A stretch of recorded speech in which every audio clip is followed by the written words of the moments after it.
기본적으로 이제 뭐 어떤 미국발 이슈를 넘어서 그 트럼프 대통령이 15일 날 중대 발표한다고 좀 그럽니다. 네. 뭐 현지 시간은 15일이면 내일이죠. 다만 앞서서 좀 그 다른 그 외신 기사를 보니까 15일 날 하지 않고 빠르면 16일 할 수 있다. 이렇게 하루 좀 상관이지만 최소한 이번 주에 트럼프 대통령이 어떻게든 중대 발표하겠다 이렇게 보겠습니다. 우리가 중대 발표하면 상당히 한국은 좀 걱정되는 부분이 뭐냐면요. 트럼프 대통령이 그동안 북한발 관련돼서 뭐 북한을 뭐 어떻게 하겠다 상당히 이런저런 얘기가 있어서 이번에 트럼프 대통령의 입으로 나오는 중대 발표가 어떤 내용인지 그런 부분들이 가장 큰 리스크인 것 같습니다. 다만 트럼프 대통령이 지금까지 정책적이나 지금까지 올 한 해 흐름을 보면 마지막 5분까지도 본인이 어떤 말 할지를 우리가 측정과 예측을 못하기 때문에 그것만으로도 일단 불확실성이 커질 수 있다고 좀 보고 있고요. 다만 첫 번째는 이런 얘기를 할 것 같습니다. 지금 방송 전에도 제가 잠깐 말씀드렸지만 그 달러 베이스로 약 3천억 달러 때 트럼프 대통령이 아시아 순방의 군수 이런 부분에 있어서 MOU를 맺었기 때문에 일단 미국민 상대로 제가 이렇게 많이 어떻게 보면 미국의 국익을 위해서 노력했습니다. 그런 어떤 선전전을 할 것이고요. 3천억 달러 보면 기본적으로 한국 돈을 보면 약 335조 부분이고요. 335조가 한국 돈은 그렇게 상당히 큰 부분입니다. 왜냐하면 내년에 한국의 예산이 429조인데 429조의 8, 90%를 트럼프 대통령이 아시아권을 한번 돌면서 이렇게 성과를 냈다는 것이 가장 좀 괄목성대한 부분인 것 같고요. 또한 3천억 달러를 말씀드렸지만 미국 같은 경우에는 내년에 국방 예산이 7천억 달러입니다. 7천억 달러에 거의 50%의 그 육박할 정도를 이번에 돌았다는 것은 그만큼 트럼프 대통령이 즉 미국의 힘이 큰 것이 아니라 트럼프 대통령이 북한발 이런저런 리스크 때문에 상당히 북한을 이용해서 그만큼 수혜를 좀 누린 것은 아닌가 이런 좀 평가가 있어야 될 것 같고요. 다만 중대 발표 중에 몇 가지가 현재 시나리오가 있는데 자 북한을 대테러 지정국으로 재지정하겠다는 얘기가 지금 나오고 있습니다. 지난 한국의 그 과거죠.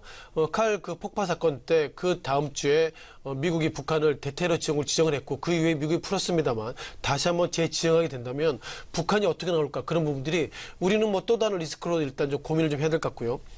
또한 다만 좀 결이 좀 다른 모습을 보이겠는데요. 지난 10일 같은 경우에 틸러스 미 국무장관이죠. 이런 얘기했습니다. 그 기자를 통해서 북한과 비공식적으로 2개, 때론 3개 어떤 채널을 가지고 지금 얘기하고 있다.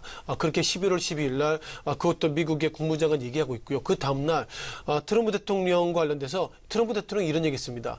자, 김정은과 친구 되는 것은 그렇게 어려운 일이 아니고 세상 살다 보니까 예상치도 않은 일도 있다. 이런 어떤 행간의 글을 보면 월가에서는 어쩌면 북한을 대테러 지형을 지정하는 것이 아니라 북한 관련돼서 지금보다 더 프렌드십, 즉 스킨십 있는 모습으로 가지 않을까 그런 두 가지 판단을 가지고 있는데요. 중요한 것은 이렇게 보시면 좋겠습니다.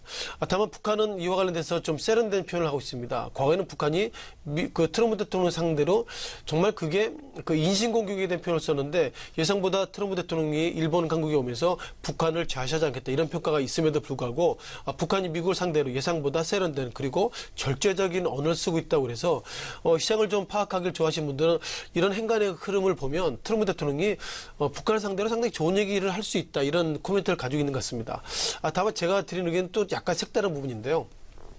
어쩌면 트럼프 대통령이 이제 그동안 그 미국 증시의 그 쌍두마차 가운데서 세제 개편이 2019년으로 그만 연기된다는 걸 보면 이거는 2019년 문제가 아니고요.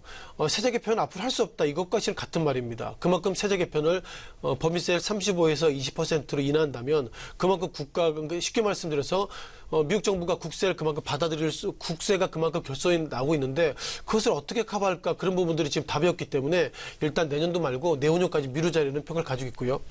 그러다 보니까 최근 들어서 미국 증시가 과거에 상승했을 때 트럼프 대통령이 미국 증시 상승하는 것이 미국 대통령의 어떤 그게 상당히 성과물이다 이런 판단을 본다면 어쩌면 이번에 최근 들어서 12월 달 이후에 미국 증시가 하락했을 때 어쩌면 트럼프 대통령이 또 다른 승부수로 북한과의 관계를 예상보다 좋게 함으로써 미국 증시가 상승할 수 있는 또 다른 베팅을 할 것은 아닌가 그런 저 개인적인 어떤 소견을 좀 드려봤고요.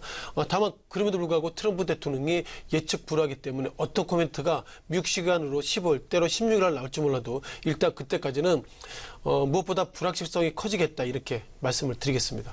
네.